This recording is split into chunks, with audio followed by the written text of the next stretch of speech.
সবাই কেমন আছেন? আশা করি সকলে খুব ভালো আছেন। আলহামদুলিল্লাহ আমিও খুব ভালো আছি।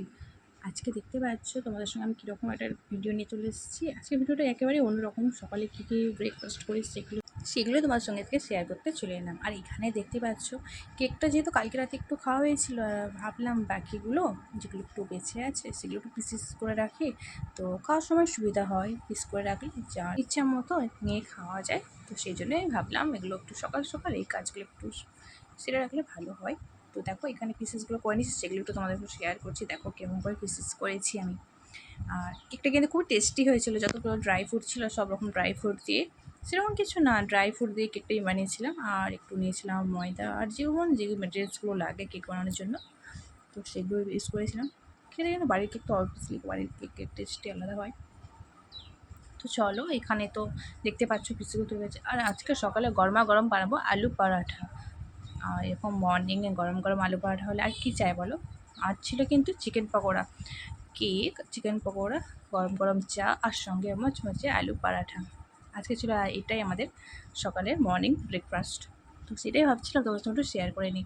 তো এখানে কিন্তু আমি আলুটাকে সিদ্ধ করে নিয়েছি আগে। আর ওইখানে দেখতে পাচ্ছ পেঁয়াজ কুচি করে নিয়েছি আর শুকনো লঙ্কা নিয়েছি। ঝাল আমি একেবারেই যে অনেক খাই সেটা না, খুব মিডিয়াম ঝাল খেতে পছন্দ করি এখানে আমি।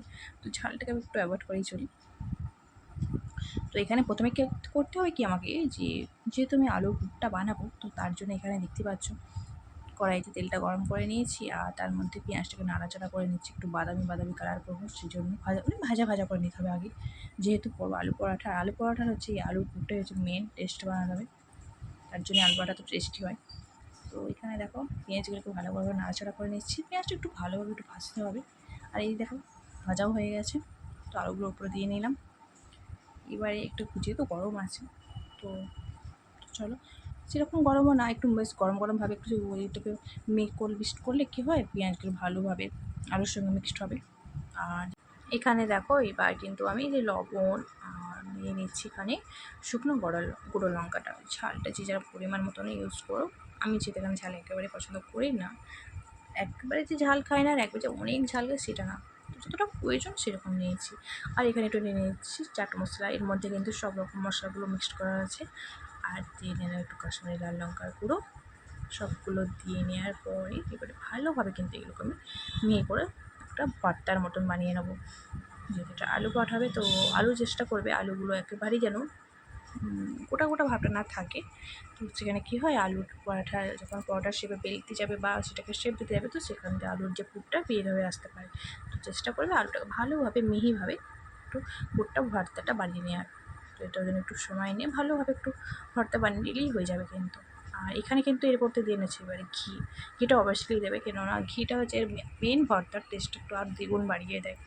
আমি যেটা মনে করি, আমার তো আলু পরোটা মানে ঘি আর বাটা থাকবে এটা হতেই পারে না। তো চলো এটা দিয়ে ভালোভাবে মিক্সড করে নিলেই তৈরি হয়ে যাবে আলু পরোটার এই যে পুরটা। বেশি কিছু অল্প পরিমাণ মশলা নিলেই হয়ে যায়। কিন্তু আমি এখানে কী কী মশলা ইউজ করেছি নিশ্চয়ই তোমরা দেখেছো। নিয়েছি আমি লবণ, শুকনো লঙ্কা, পেঁয়াজের বেরেস্তা, একটু ধনিয়া গুঁড়ো, একটু শুকনো লঙ্কার গুঁড়ো, চাট মশলা, আর নিয়েছি ঘি। এই কটা উপকরণ দিলেই কিন্তু পুরটা অবশ্যই তৈরি হয়ে যায়। আর ওইদিকে তো পুরটা রেডি হয়ে গেছে। এবার এখানে আটার ডোটাও বানিয়ে নিতে হবে। তো তার জন্য এখানে দেখো আমি নিয়ে নিয়েছি ময়দাটা যে যার পরিমাণ মতো নিয়ে নেবে, যেরকম পরিমাণে আলু পরোটা বানাবে। আর দিয়ে নিয়েছি লবণ, আর দিয়ে নিলাম ঘি। এখানে আমি 2 চামচের মতন ঘি ইউজ করছি। তো এবার এইটার মধ্যে একটু দিয়ে নেবো সাদা রিফাইন অয়েল তেলটা দিয়ে নেওয়ার পরে ভালোভাবে কিন্তু মিক্সড করে নিতে হবে। একটু হাতে যেমন ময়ান দিয়ে নিতে হয়, ময়দাটাকে ভালো করে একটু তেল, ঘি, লবণ সবগুলোর সাথে একসাথে ভালো যাতে মিক্সড প্রত্যেকটার মধ্যে ঠিকঠাক পৌঁছে যায়, তো সেরকমভাবে ভালোভাবে একটু ময়ান দিয়ে নিচ্ছি এখানে দেখতে পাচ্ছ। আর অবভিয়াসলি ময়ানটা হাতের মাধ্যমে দিলে ভালো হয়, কেননা হাত না লাগালে ময়নটা একেবারেই ভালো হবে না। তো তার জন্য এখানে দেখতে পাচ্ছ ভালোভাবে ময়ান হয়ে গেছে এখানে। এই দেখো এইভাবে যখন দেখবে ময়দাটা হাতের মধ্যে একটা ডোয়ের শেপ নিয়ে নিয়েছে, তখন জানবে অবভিয়াসলি ময়ানটা রেডি। তো এবার এখানে উষ্ণ কুসুম গরম জল, একেবারে ফুটন্ত জল কিন্তু আমি এখানে ইউজ করছি না, উষ্ণ গরম জল এখানে ইউজ করেছি। একেবারে যে ফুটন্ত জল দিতে হবে তা না, এখানে একদম মিডিয়াম, যেটা তুমি হাত দিয়ে নাড়াচাড়া করতে পারবে সেরকম জল ইউজ করলেই হবে।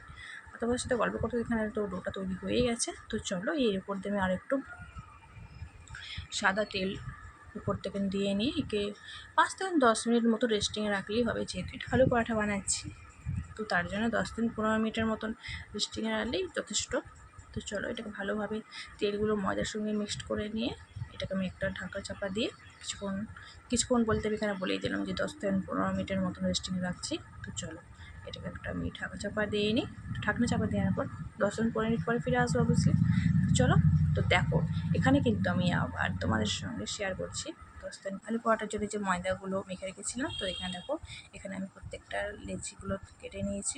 যতটা আলু পরোটা তোমরা যেরকম বানাতে চাও তো সেরকম। আমি এখানে একটু মিডিয়াম সাইজে নিয়েছি, একদম অনেক মোটাও বানাচ্ছি না, একদম হচ্ছে ছোটো তাও না। তো এইবারে এখানে একটা বাটি শেপ মতন করে এটা বানিয়ে, তো ওর মধ্যে এবারে আলুর যে পুরটা বানিয়ে রেখেছিলাম সেগুলো এর মধ্যে দিয়ে নিয়ে, তো এটাকে আলতো আলতো করে এর মুখটা পয়েন্টিং করাবো, পয়েন্টিং করে নেয় যাতে যাতে না পুরটা বাইরে বের হয়ে আসে।